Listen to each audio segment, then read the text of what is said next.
Welcome to my super type A attempt at being Zen, the podcast. My name is Risha York, and I will be your host. If you are overworked, overtired, overstretched, overwhelmed, and just over it, you are in the right place.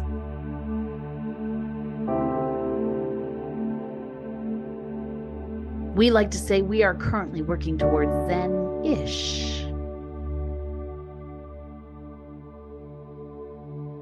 I'm thrilled that you've joined us. Let's see who will be supporting us on our path to Zen today.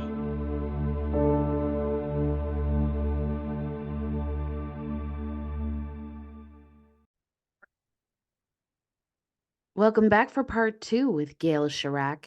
I'm so excited you've decided to join us for the second part of this delightful interview. Let's hop right back in.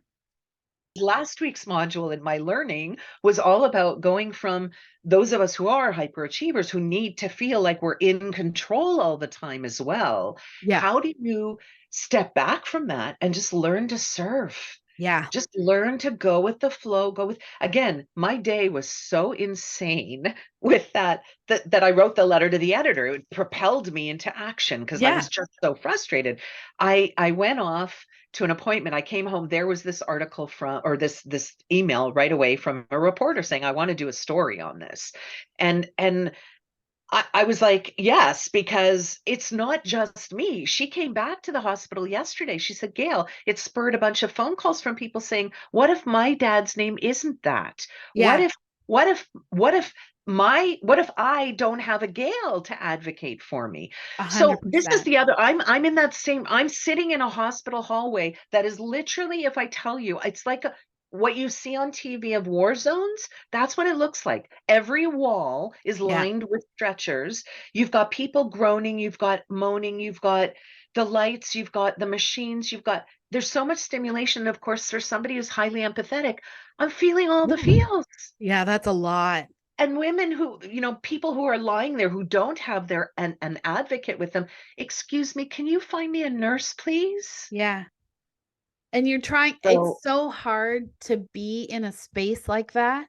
Oh, unbelievable. All those feelings. That's it. Yeah. You're So like you carrying them with you. Yeah. So you have to have ways to to break away from that, to give yourself a break from that. And I am all about being educated and informed on what's going on in the world. I appreciate that so much. It needs to happen. You can't live in a vacuum. No. However, you don't have to live in it. Like the person that I was talking with was like, well, I have CNN on all the time. And I was like, I would actually have a heart attack. Like, I can't carry that all day, all the time. Yeah. I get sensory overload at my dinner table with my children. Yeah. Let alone with what's going on in the whole wide world. I can't add the stress and pain exactly of the world on top. Like, I cry at dinner. Yeah. Yeah.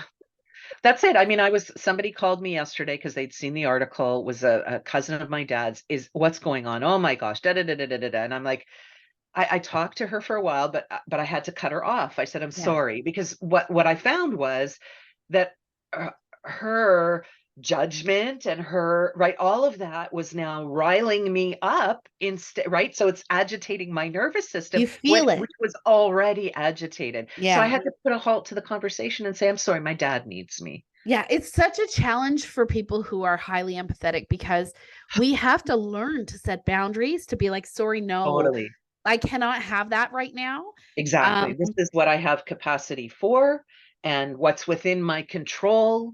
And then it's funny because I'll show up at an event or something and they're like, gee, you've had a lot going on this year. And I'll be like, yeah, it's been a very challenging year. And they're like, how are you walking in with a smile on your face? And I'm like, because I've set boundaries to allow myself time and grace to heal when I need to heal. Exactly. And feel only my feelings and not everybody else's, and deal with my challenges and not everybody else's. And it feels at first selfish. Yes. Right. Yes. Very much so. Especially if you are a humanitarian minded human being, which I Very much absolutely so. are. It Yeah. feels very selfish to be like, listen, those are Yeah. not my direct problems right now. Yeah. Yeah.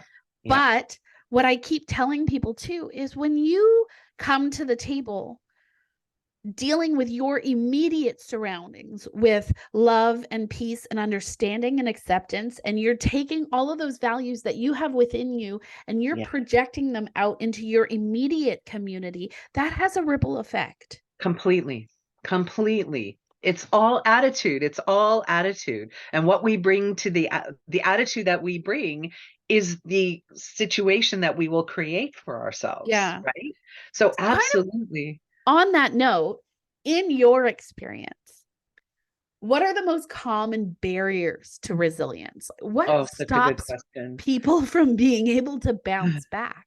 So this is really near and dear to my heart right now, especially because of a few client interactions. I think the victim mentality, right? That I like what I'm going through right now. I'm a victim. I'm a victim. I'm the victim of the war in Israel because my flight was canceled and I didn't make it to my nephew's wedding. I missed his wedding. I'm Right. such a victim. Come on.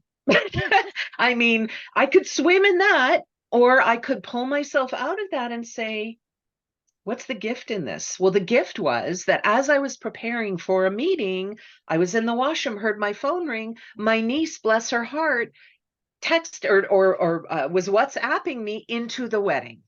Yeah. So I quick canceled the meeting and said, I'm sorry, I'm attending my nephew's wedding. There was a blessing. I was still there. It Right. wasn't the way I wanted to be there, but I was still there. So I found the joy that I could in this situation, right? So Right. I think being able to pull yourself out of that victim, being able to take that amygdala hijack of Yes. fear, flight or fight, or those really charged, heavily charged emotions, being able to nip those in the bud and step away from them. So break the circuit, if you Yes. will. So have you ever read The Subtle Art of Not Giving a Fuck? No, I have not. It's on my list. Okay, so I have put it on, taken it off, put it on, taken it off from my Lead Without Permission reading list over and over and over again because there's moments where it feels like he is blaming a victim, but you got to read Uh, it to the end to realize that he's saying exactly what you're trying to say here, where yeah, it's like actually we choose to dwell in that victim space, that's it. That's it. right? That's And exactly it. so that's what he's trying to tell you, have the power in reaction. To pull away. Exactly. I Exactly. think maybe he struggles to say it tactfully a few times throughout the book, and so it doesn't come across clearly yet, especially for women. I mean, this is like Yeah. a white Yeah. man saying, hey, stop being such a suck about it and shift your mindset. Listen, Exactly. Billy, I hear you. And I don't think what he's saying is necessarily wrong so much as not communicated in a way where it can be always heard. Yes. Yeah. Yeah. Yep, Right. absolutely. So I think that's a big one. I think learning that yes, I'm feeling it, and Shirzad uses from Positive Intelligence, uses the hot hand on a hot stove analogy, right? Something happens and you feel really negative. You Yeah. put your hand on a hot stove. Do you want to keep it there and get third-degree burns, or do you want to pull your hand off the hot stove Yeah. and maybe not get a burn? Yeah. So that's exactly, if we look at those emotions, if we're aware of our emotions, which is the first step, being emotionally aware. If Yeah. you are aware of them and you can short circuit yourself with something like a piece of mindful sensory, some Yes. exercise or tool, you can create that break in the circuit and you will pull away from that emotion of negativity, put yourself in a different place, and you won't fall victim to the endless victim mentality. Because And that another victim mentality, it changes your brain, right? Like the completely, more you live in that space, it affects how your brain works. it affects how your brain works, which in turn affects how your relationships work, it's not Exactly. just how you work physically in your job or with or how you interact with people at work, it's also your your relationships, again, when there's no peace in your soul, imagine what that feels like for the person on the other end who's And having I don't have the source for this, but this week actually I had seen this thing that said, you know, trauma affects the brain, absolutely, but so does healing. Oh yeah. Oh yeah. Right. And so when we live in that victim space, we say, well, trauma affects the brain, and this is just how I am now, and I'm never going to recover, and I'm unable to do ABC, and I can't function, and I can't, this is my least favorite thing that exists on the planet. I can't adult. I'm sorry, no. No. No. At what point do you become accountable? Yeah, that's for it. your reaction and your behavior? That's it, exactly. And I'll admit, I'm a slow learner. It took me a lot of years to get to that point, but I got there. And what a sense of peace there is on the other side of that. You And can if have only I ice could cream for bottle that dinner. up. Yeah. You're an adult. That's it. So make choices that make your life better, more peaceful, calmer, more enjoyable. That's it. So that's one barrier, is the victim mentality. The second one I would say is catastrophic thinking, right? Okay. So my mom was negative Nelly. Everything was going to be horrible. My dad always was the ray of optimism. There was always a silver lining somewhere to be found. I am 1,000-fold my father, but yet what is my first go-to always? The worst is going to happen. Oh my God. Oh my God. My dad's going to die in the hallway of the hospital. Right. What kind of I mean, when I go, he's sad when I get there. I spend some time with him. He perks up. He's fine. He's not going to die in the hospital hallways. So again, that's the catastrophic thinking feeds the victim mentality, right? Yes. So how do you pull yourself away from that? Again, it's when you recognize nothing can be done. When you say nothing can be done, take one step back. Say nothing can be done, and then take a step back and say, if there were something that could be done, Right. I wonder what that might be. So approaching something with a sense of curiosity instead of sense of finality that this is the only answer, right? Yes. So second barrier I would say would be catastrophic thinking. The third barrier, and I'm this is one I'm starting to really work a lot with some clients on, is you've got to do the work. Yes. Don't tell me you want and you need and you hope for without saying, and here's what I'm going to do to get there. Yeah. Because guess what? You can believe in the power of the universe. You can believe that one day you're going to win the lottery. But if you don't buy the ticket, Yeah. you can't Now, win I the would say, prize. because our audience has a lot of super type A achieving people, when we say do the work, it's okay to take rest from the work. Totally. But I don't mean the work in like the work that you're doing day to day. I mean, when I ask you to touch the ridges of your fingertips for 2 minutes, Yeah. I want you to do that. Yes. Not look at me do that or listen to me talk about the benefits of Yes. doing it. I want you to do the work. Yeah. Because when you do the work is when the magic happens. That's true. This is true. Although it's so funny. So we were talking about this the other day, when you're hyperachieving, you're capable of a lot more than most people. Absolutely. Right? You have the bandwidth and ability to do more in a shorter amount of time than other people. However, but you may also struggle with patience. Yeah. And so you need to do the work, but not expect immediate results. Exactly. Because it is a time thing, right? Completely. And so results either come with effort and action. Yeah. Time. Yeah. But if I can fit these things into your schedule by saying to you, when you're brushing your teeth from now on, spend that 2 minutes doing this. When you're sitting on the toilet, because it's natural that everybody has to pee at some point, and it takes about a minute to a minute and a half to get the pee to the while you're sitting there, rub the fingertip ridges together. Right? I mean, there are moments in our day that we can make space for this when we aren't really doing anything and our brain doesn't we have to be on in that Yes. way. And giving yourself those pauses is what will give you that grounding and that calmness and that again, every day in my journal, I'm like, well, this is interesting. I felt peace today. Why? Yeah. Why is that? How can I go through all the shit that I'm going through right now Yeah.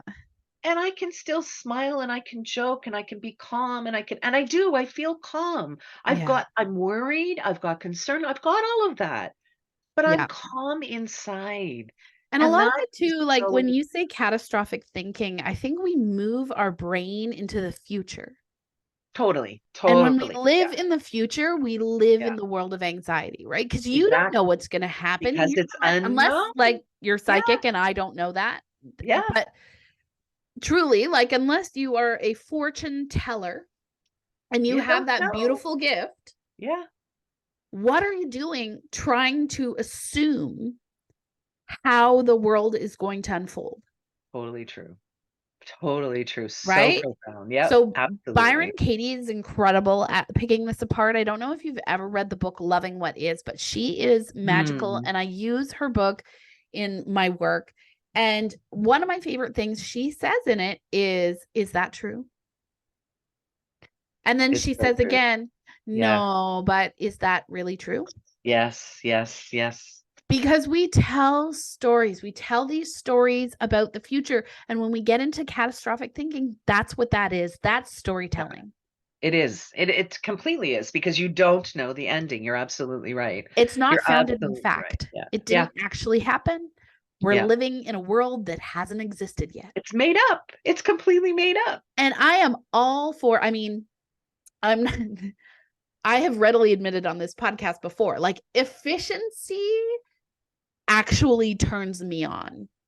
So I am all for being a Girl Scout and being prepared or, learning from history and learning from experience and taking that and being like, in the past, this is Mm, what happened when I did ABC and I don't want to repeat that process. exactly. Totally. But can Yeah. we also recognize that a pattern is 3 or more, Yes. not once? That's right. That's right. Yep. Right? So if it happened once before, it might turn out a different way this time. You don't know. A Exactly. pattern is 3 or more. Yeah. Yeah. And when we get into catastrophic thinking, it's, well, this happened to me once before, so never So again. every single time. Yeah. Every Never single time. again. That's it. Yeah. Yeah. That's storytelling. It may have happened to you, but you don't know. The circumstances could be different. Something could shift. Your mindset is different. There's a lot of ways to, approach each and every situation. And so again, it comes back to Byron Katie's. Is that true though? Is it really true? Yeah, Is it exactly. really Exactly. true? You're so right.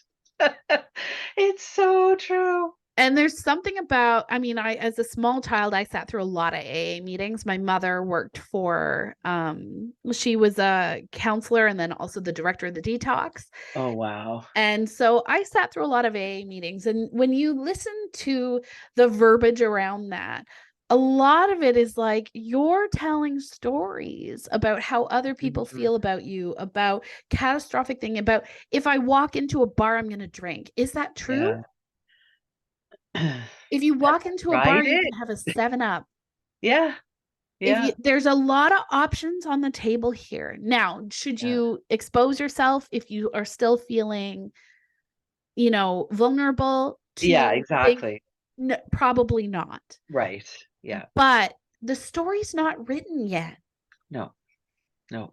Exactly. So, I think from my perspective, that's a big one, Yeah, I catastrophic agree. thinking. And, So, I think it's important, especially for my friends out there. I know there are people listening that they live in catastrophic thinking. What's the yeah, worst that could yeah, happen? exactly. And my attitude always was, well, if I anticipate the worst and something different happens, then it's going to be better. But Totally. but I've created such anxiety for myself Yes. going into it, waiting for the result when Yes. I could be living in peace and just anticipating whatever's going to happen. Exactly. I What spent surprise so am I much going of to? my life saying, Yeah, I am a self-proclaimed pessimist because then I am always happily surprised. Yeah. And what that did was make me bitter and grumpy and angry and expect the worst out of people. And frankly, it's so much nicer to just take things as they are. Completely. And live in Expect that the moment. best in people. Yeah. Yeah. Anticipate the best instead of anticipating the worst. It leaves you with a more positive and uplifted feeling. It's Yes. amazing. 100%. So we've given a few options here, like as we've gone through all of this, we've given a few examples of ways that you can exercise or practice, but what can we practice to strengthen our resilience muscle? Because it is a muscle, right? It's something you have to continually work on. So I'd love to share with you a philosophy from a woman whose book I read that I absolutely adore. Her name is Sherry Mandel. The book is called The Road to Resilience, and there's a paragraph that really rings true for me. And if you don't mind my sharing this. No, please do. Yes. So she happens to be an Orthodox Jewish woman. So she's writing this from a Jewish perspective and Jewish thought. But she, to give you a little bit of background, her son was killed in a terror accident, a terror attack. 20 years ago. He was her oldest, just turned 13, stoned to death by a terrorist. So a horrible, tragic death. Her first book was called Blessings of a Broken Heart, and it walks you through the darkness of that time, from the time that she found out and how she kind of made it to the other side. And then she wrote this beautiful book called A Road to Resilience, and she's got a whole philosophy around resilience that I really it just rang true for me. So in Jewish thought, resilience isn't an attitude, it's a process. It's not just endurance or perseverance or stamina or the ability to stand strong and firm. Our philosophy teaches us that resilience isn't overcoming, it's becoming, becoming more, becoming our fullest and deepest selves as a result of adversity. We don't escape, but we contemplate and reshape. We don't leap over troubles as if they don't exist. We allow them to be our teachers. We experience resilience when we are enlarged rather than diminished by our challenges, when facing adversity causes us to change, to grow, and to become better. And in her world, moreover, resilience offers us the opportunity to deepen our relationship with the divine, whatever the divine means to you. Right. I Right? love that. I love It that. is such a profound and beautiful way to approach the process of resilience. And she continues to lay it out as the seven C's, she calls it. And she takes you from the first stage, and imagine a challenge you've had to overcome in your lifetime. Yep. Let's say a layoff, or you make that decision to leave your job because of your mental health. With that comes chaos. There's Yes. the moments of uncertainty. Oh my God, I don't have a job. I don't have an income. What am I going to do? And you start to swirl in that negativity, right? And that's where, in that darkness, the community reaches out. You put a little note on LinkedIn saying, I'm open to work. And all of a sudden, oh my gosh, Gayle's the best. Go hire Gayle. And Gayle, Right. what can I do for you? The community is reaching out. Those are the glimmers of light, those little threads that you should be grasping for, Yeah. right? And then you have a choice. Now you see those glimmering threads. Do you grab them, or do you make the conscious choice to sit and stew in your sea of negativity, Right. right? So choice becomes, how am I going to pull myself up and out? And then creativity is another C, where how do you find a way to express the emotion that's inside of you? And Right. one example of this is an artist who lost her son in the Lockerbie disaster years ago.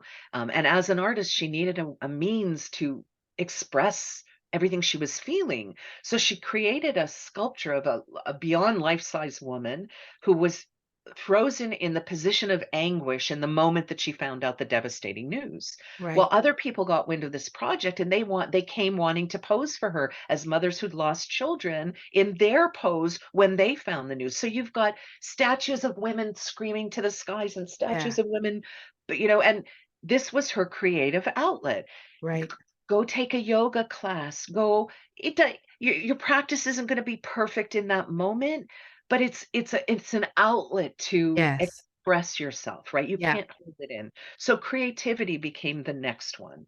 And then she goes through consecration, commemoration, and she tells a story, a beautiful story. Her son, as I mentioned, was stoned to death. She 20 years later, 18 years later, takes her daughter with her good friend who is a massage therapist, and the two women take their daughters on a trip to Greece. And they're staying at a hotel in Rhodes. And everybody warned them that the beach there at that hotel is quite rocky. So they might want to find somewhere else to beach if beach was their thing. So they go down to take a look at the beach. And the massage therapist is fascinated. The stones are all over, and they're all these different shapes and sizes, and they're hot and warm. And she wants to do something with them. And Sherry said, well, I'll be your guinea pig. Yeah. Do a massage on me. So she sat for a massage, and her friend used the hot stones. Sherry said she had never felt so calm and Yeah. peaceful. And it was by the instrument that killed her son. Yeah. It took on a new shape. It Yeah. became something beautiful for her, Yeah. and in a way connected her back to Kobe, her son, in a Yeah. more positive way. So for me, resilience is a process. It is Absolutely. not it's not a single trait. It is a trait, there's no question. Some people are naturally more resilient than others, but there are ways to achieve resilience. The first step is all about being aware, Yeah. being emotionally aware. We'll have these moments where something traumatic happens. I certainly had many of these in my life, Yeah, right? And I actually remember a time in my life, maybe in my mid-20s, where it was like, oh, woe is me, my life's so hard, my life's so hard. totally. Yeah. And I'm constantly reflecting on that. And I've had a few near death experiences, and as you go through these moments, you have a choice, That's it. right? And the Always. choice is, am I letting this be what derails me? Yeah. Or am I letting this be something that I come back stronger from?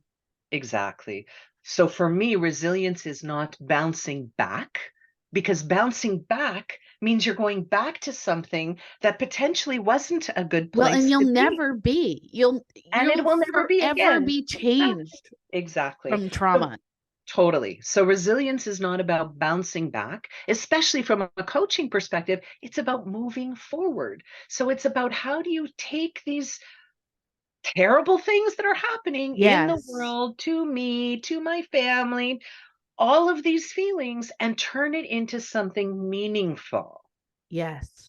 Yeah. That's what resilience is. And we're seeing it in action right now, from my perspective, from my community, the Jewish community banding together. Yes. And just, if you just look at Israel as a country, the tragedy that they went through, the government is nowhere to be found in any of it. It's the citizens who have banded together. Again, there's that sea of community. They were Yes. thrown into chaos. The community rallied about my nieces and nephews. My nephews are musicians. They've been traversing the country, performing for families that have been displaced from their communities, Yeah. for soldiers that are fighting. I mean, they're all banding together and doing whatever they can.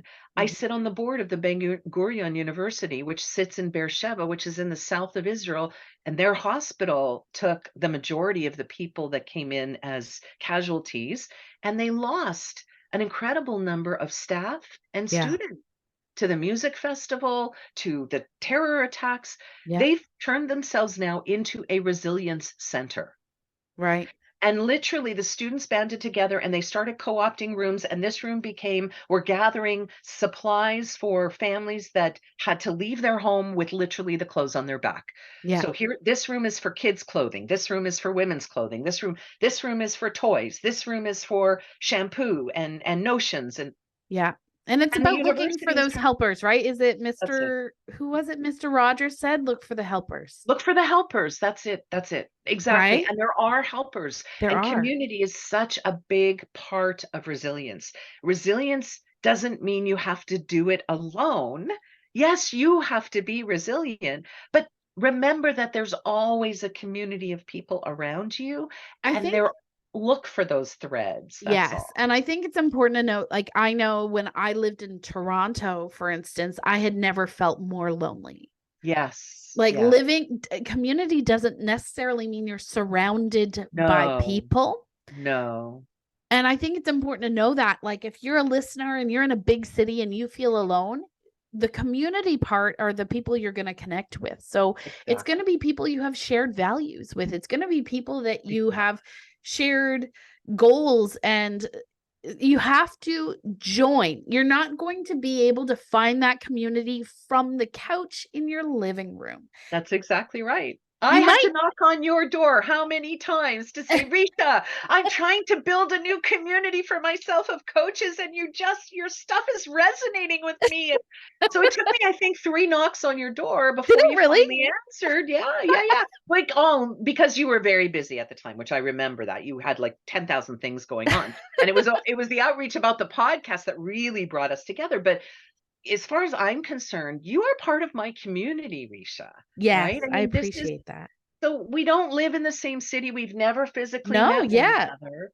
But I know that if I really needed that shoulder or that Oh, moment of yeah. light, I And know that's I a can good reach. point. I mean, if you can digitally find yourself a community online where you can have great conversations and feel like you have Exactly. shared values, and you can absolutely do it from the couch in your house. Exactly. But But you have to still make the effort. They're not gonna you they're not have to gonna make the open effort. your laptop Yeah, and you pull have to you show up. in. And That's it it. also, this is another big thing I think that people, I've talked to a lot of super type A folks who are like, I don't want to reach out because I don't want to feel responsible to anyone else. I feel like I have enough responsibilities. And I'm Yeah, like, yeah, okay, I yeah. hear you. I hear you. I think what we need to remember is the world we live in, it's not tit for tat.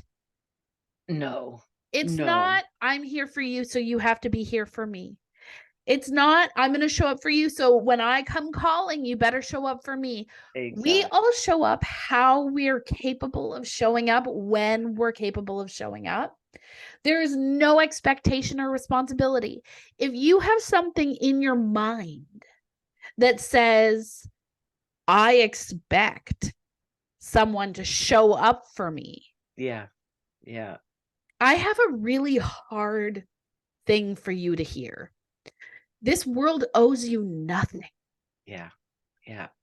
It Yep. owes you nothing. That's No right. person on this planet owes you anything. So, what do you do with that information? Exactly. Right? When you Exactly. start showing up places for other people in a way that you wish people would show up for you, but you expect nothing in return, That's it. Yeah. wait and see how people show up for you. Exactly. You're not Ex doing it to achieve that. No. And I think it's about open communication too, right? I mean, I had an outreach from a friend yesterday who said, "Hi, how you doing?" I said, "Well, I'm day 7 in the hallway of the emergency, with my dad." "Oh my God, I'm so," she said, "How are you doing?" And as I'm typing, she wrote, "QQ for you. Quick question for you." Right. So I finished typing, I hit send, and I said, "Sure, shoot." She said, "Oh no, now I can't ask you this question. It feels so selfish." I said, Of course you can." And she said, "No, no, it feels selfish." I said, "I just gave you permission." Yeah. I would have said outright, "You're right. This is not a good time to ask me a or whatever your question is, Yeah. And right? that's But I part of gave setting your you own permission." boundaries, right? That's it. So it was about, and that's what I mean about setting boundaries. I had to say to somebody, "Please stop sending me this stuff. I don't have capacity for it.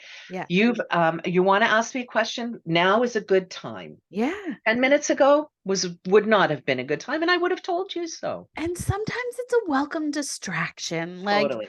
I That's found, when you wrote to me reminding me about today and said, "Here's some of the topics," and all I could think about was, it's a whole morning that I get to not think about anything else. I yeah. get to distract myself with this beautiful conversation that's going to fill my cup for the Oh, rest of the absolutely. day.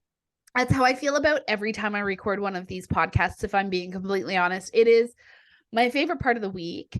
Yeah. And I get to be extremely present with a wonderful human being. I get to learn something new. I get to share information with people and actively work to help people find more peace in their life. Yep. What is better than that? And as a hyper extrovert, getting to interact with other humans, fills my cup up, and I have all this energy at the end. Exactly. I work from home, so it's funny. When I finish recording, I'll go out and like grab a drink or a snack or something. My husband's like, "Oh, how'd your thing go?" And I'm like, high energy buzz. Things to say. I know. I'm charged by other people. He's quite the opposite. He's very introverted, so he'll be like, oh, "Okay, cool. It's whatever turns your crank, honey." It's really nice though, right? And so these moments, take the welcome distractions, invite them in. Exactly. And set boundaries where things are not serving you, right? Yeah. Yeah. So in order to do this today, I sent a note to my family and said, as of 9 o'clock, from 9 o'clock until noon tomorrow, my phone will be off. You will not be able to reach me. If anyone else has capacity to go spend time with Dad, I can't be there this morning. Yeah. I've got a trip planned for a speaking engagement coming up in Toronto, December 1st. I sent a reminder to the family saying December 1st to the 9th, I'm unavailable to you. I will be out of town. And the only reason to cancel this trip would be if, God forbid, my father was gone. Yeah. End of Other life. than that, yeah. No, this trip is happening. And so again, it's about setting those firm boundaries. And the truth is, like, the people who really love you and want the best for you, they're not asking you to shut down your entire life. No. And everything around you. Yeah. To sit vigil. They're not asking that of you. They just aren't. Yeah. It's You're asking it of you. I am setting those expectations of myself. Yeah. And I'm cool with it. I'm totally fine with it. Until it doesn't serve you, right? Exactly. And when I need a break from it, I will acknowledge that. So the other day, yesterday, I was there from 10 in the morning until 6 in the evening, after 6 in the evening. The day before, my brother had offered to come and spell me off. I said, yes. Yeah. There was stuff I needed to get done, and I needed the break. Yeah. And asking for help is important. I think that's part of this resilience piece too, right? Totally. How do we practice strengthening our resilience muscle? Well, as super type A people who like to take responsibility for absolutely everything on the planet and not ask for help, start learning to ask for help. Exactly. And I think that's where coaching can play such a big role, because a lot of times people are a little bit unnerved at the idea of maybe sharing this kind of stuff with a manager. So, when you want to self-develop, or you want to develop and you want to grow, but you can't do it in the confines, not the emotional growth, right? Yeah. Oftentimes that can't be done through the work coaching that you're getting. You need to look for that on the outside. Yeah. And the distinction I make with my clients is I am not a therapist. I don't take you to your past and walk you through it. And my goal is to take you from where you are now and help you move forward. Yeah. But I'm going to do that based on grounding you in understanding your emotions, because without understanding that, how do you know which of your needs are being met and what's not being met? So it all starts with that. Remember that once you ask for help, you are surrounded by people who are not used to you asking for help. Yeah. So yeah. You can't control their reactions to your ask for help either. Exactly. So sometimes they're like, wait, what? Like, they are unnerved by you asking. Yeah. That's okay. Like, work through that discomfort. Absolutely. And be transparent about it. Look, I'm terrible at asking for help, and I'm at a place right now where I feel like I need support. Exactly. You're probably not used to hearing this from me, but what I need from you right now is. Yeah. And you can do this with children. Totally. You can do this with your partner. You can do this with family members. You can do it with friends. You can do it there's no limits. No at the end of the day, it's hard to be vulnerable. It's hard. It is. Especially for the hyperachievers. But the payoff is huge. And And it's funny, again, a weird thing I saw on the internet last week, because I've had a lot of time to surf the internet lately. And it said, you're in these moments, I'm paraphrasing because I'm not going to remember exactly how it said it, but you're in these moments of vulnerability and you share something really vulnerable with someone. And then you are faced with whether they are there to uplift and support you, or if they are there to hear that story and share it as gossip, basically. And I read that and went, ooh, because I feel like I've experienced that. I'm very transparent. I'm very honest. I'm always vulnerable. Yeah, me too. And that has bit me before, for sure. There are people who are not here to support me or be a friend to me or uplift me. They're here to spread gossip or whatever it is that's serving them. And I heard that and went, oof. And at first I was like, see, that's why you can't trust people. And I went, whoa, wait. And I corrected that thought in my brain and said, would you ever actually have not been vulnerable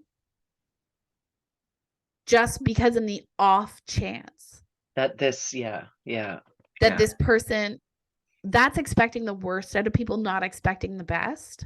That's the catastrophic thinking, right? And that's not where miracles happen. That's not where growth happens. That's not how we get past and be resilient. I have to be able to be vulnerable and ask for help. Yeah. I have to. 100%. And if I get bit doing it, move on. That's it. Exactly. What's the worst that happens? Believe people when they show you who they are. Right? That's it. Exactly. And again, there's the gift. You've learned something about this person. You know where not to put your vulnerability in the future. You put your hand on the hot stove. You felt it was hot, but you took it off in time and you didn't get burned for a minute. Yeah. Good to know. Yeah. That's it. That's it. Just that easy.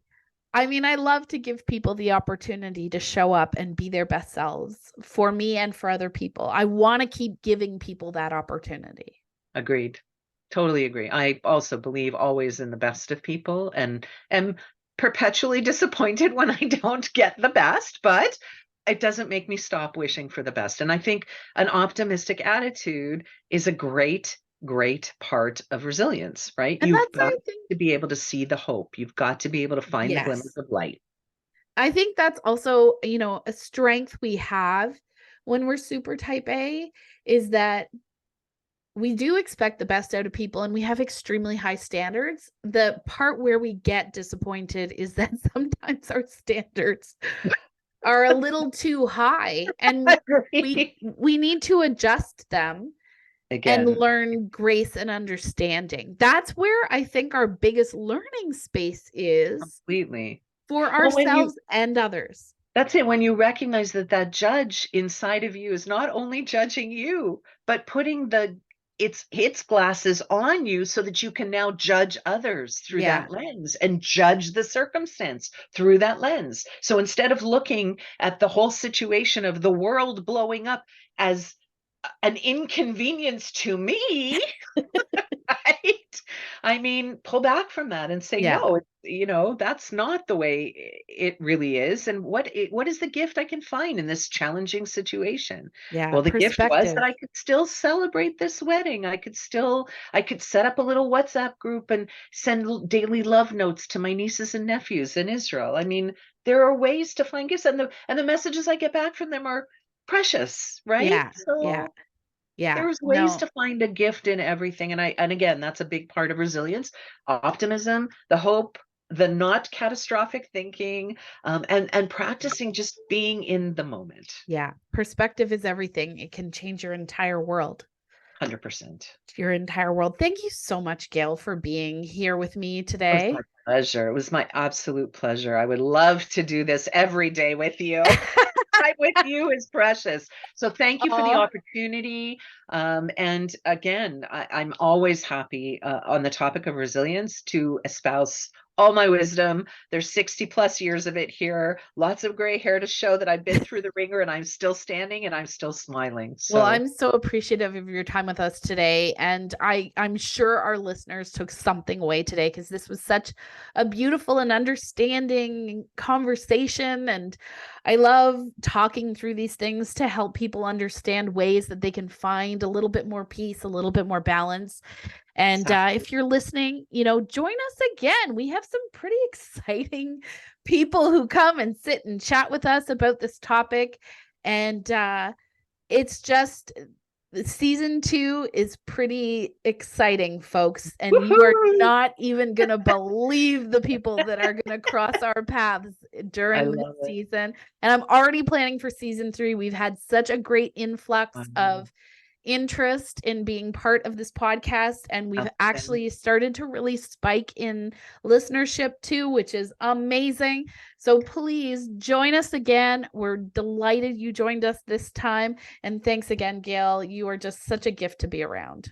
Thank you. I feel the same about you. Have a wonderful, wonderful rest of your day. Thank you. You too. Okay.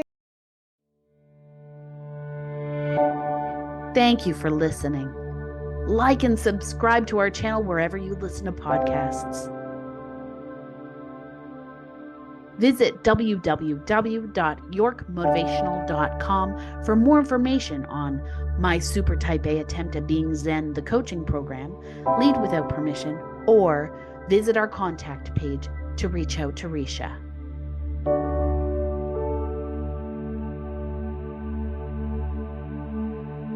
Wishing you all continued balance and fulfillment on your road to Zen.